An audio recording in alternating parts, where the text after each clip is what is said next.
ba-doom ba. Boom ba-doom ba. I wanna settle down.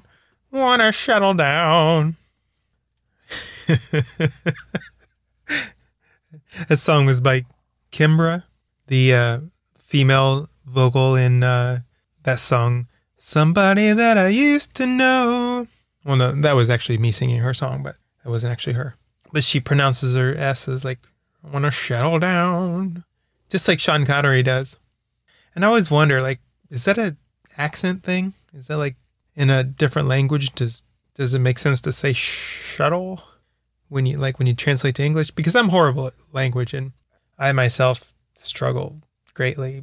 I used to have a friend whose entire family only spoke Spanish. So I tried learning Spanish. I listened to it on tapes, CDs, whatever, MP3s, podcasts, whatever. I listened to them as much as possible, like during the day, and I'd try to memorize like the most basic of Spanish. And the first time I actually went into a live setting, her uncle was like, ¿Cómo está? And I'm like, huh? I failed so quickly. I am not good at speaking other languages, so I am quite impressed with anybody else who can do it in the opposite direction. But I wonder, I want to shuttle down. Is that a speech impediment or is it a translation thing? Yes, I like pop music. I hang my head in shame. I'm not a big fan of hip hop though. There are a few people who make it through my filter, like Doja Cat. Not that she's hip hop really. She's kind of like a pop/hip hop mix. And I think the reason she slipped through my filter, and I normally wouldn't like music like that, was right around the time when she was getting popular, like before she was as big as she is now. I went back and I looked at her Wikipedia. And apparently she made it big because of a viral video that she created. It was a song called Bitch I'm a Cow. And the lyrics go like this. Bitch I'm a cow. Bitch I'm a cow. I'm not a cat. Even though her name is Doja Cat. I'm not a cat. I don't say meow. Bitch I'm a cow. Bitch I'm a cow. Bitch I'm a cow. Bitch I'm a cow. And then it goes on to say, I go moo. I'm a cow. I'm a cow. I'm a cow. Moo, I'm a cow, I'm a cow, I'm a cow.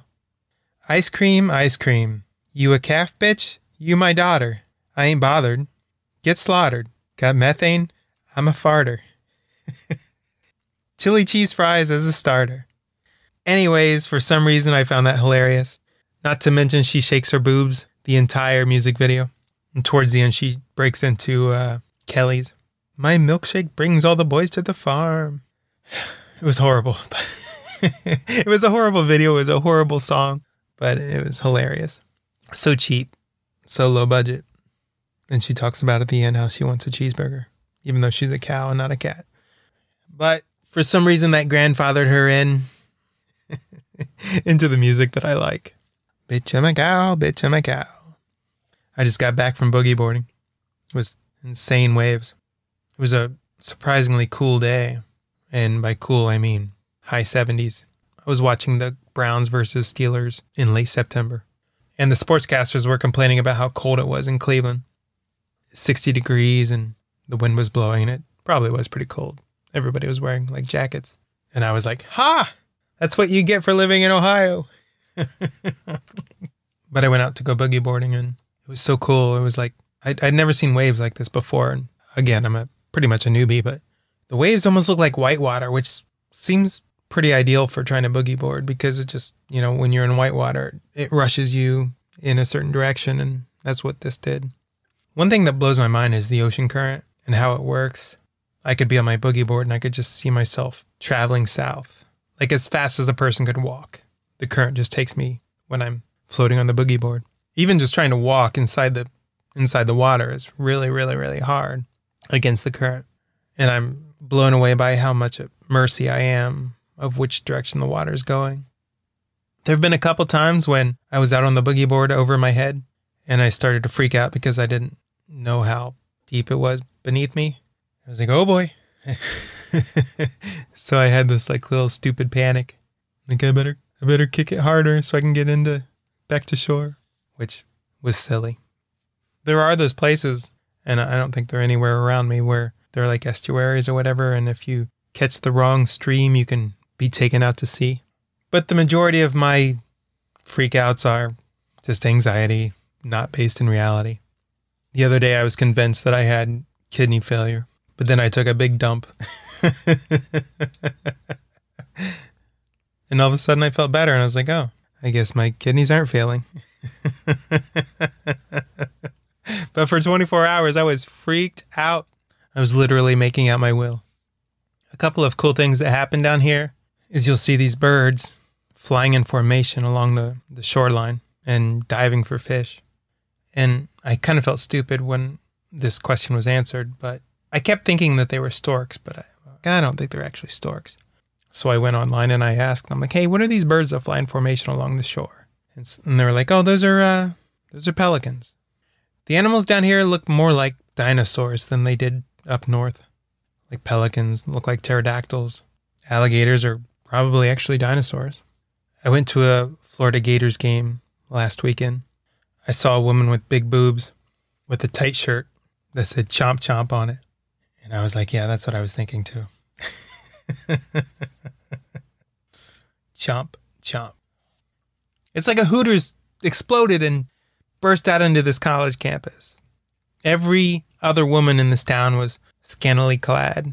And then like occasionally in a back alley, you would see a female scientist like hiding out from the college crowd, talking about their class schedule and E=mc², that kind of stuff.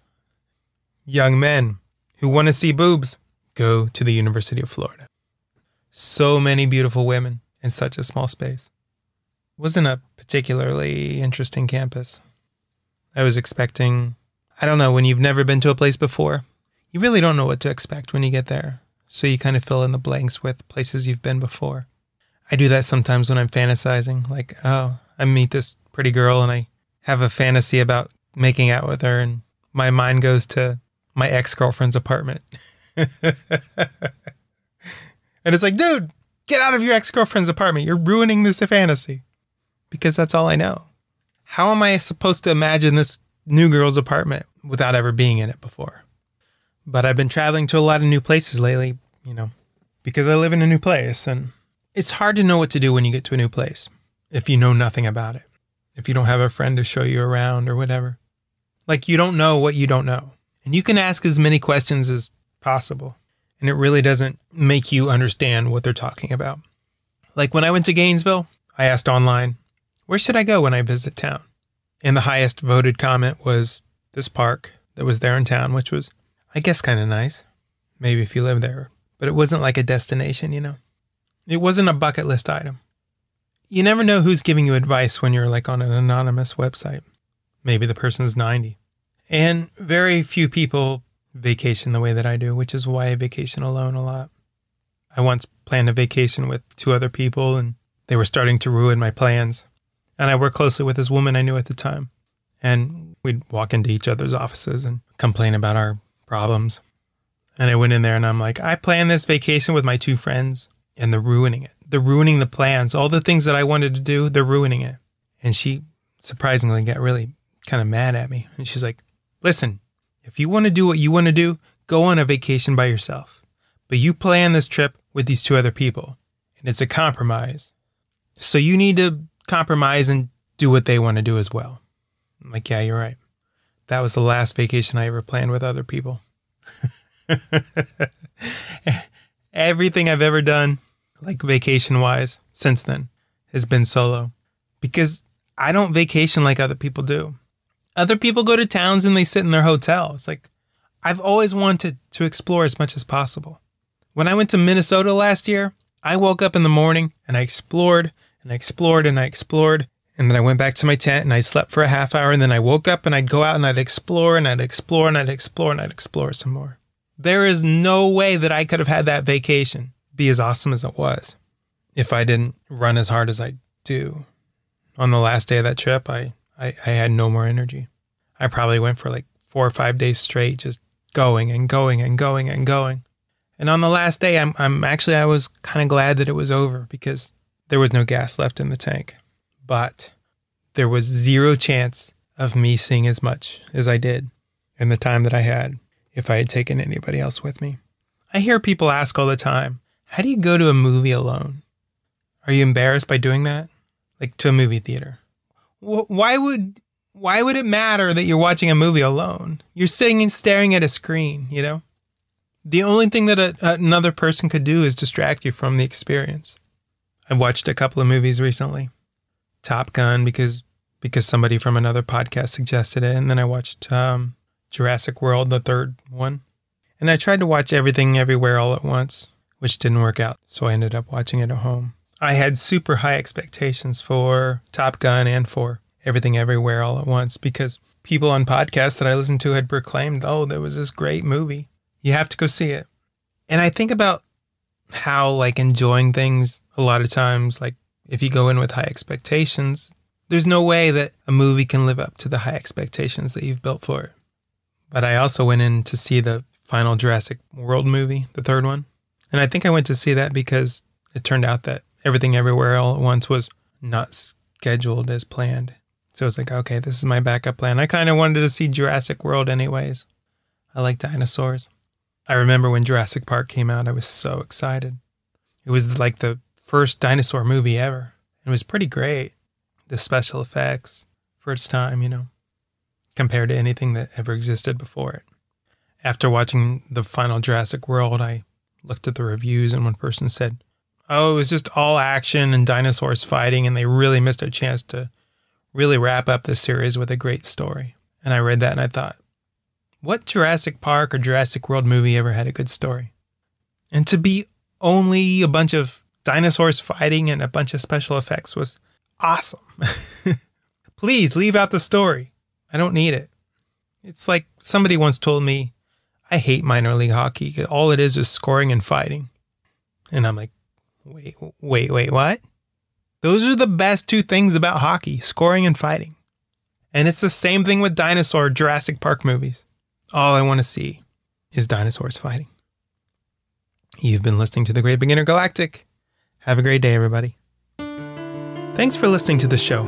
The Great Big Intergalactic can be heard on Spreaker, Spotify, YouTube, Google Play, Apple iTunes, and anywhere else that podcasts can be heard. If social media is your thing, you can follow the program on Facebook or Twitter. If you enjoy the show, upvote, share, like, and subscribe. Whenever and wherever those things can be done. If you'd like to send feedback, the easiest way to do that is to email the show at tgbiuniverse@gmail.com, TGBI as in the Great Big Intergalactic, or you can leave a voicemail at 216-200-7940. Contributions could include written feedback, audio submissions, voicemails, or potentially even live guests. It was great having you today, and see you next time.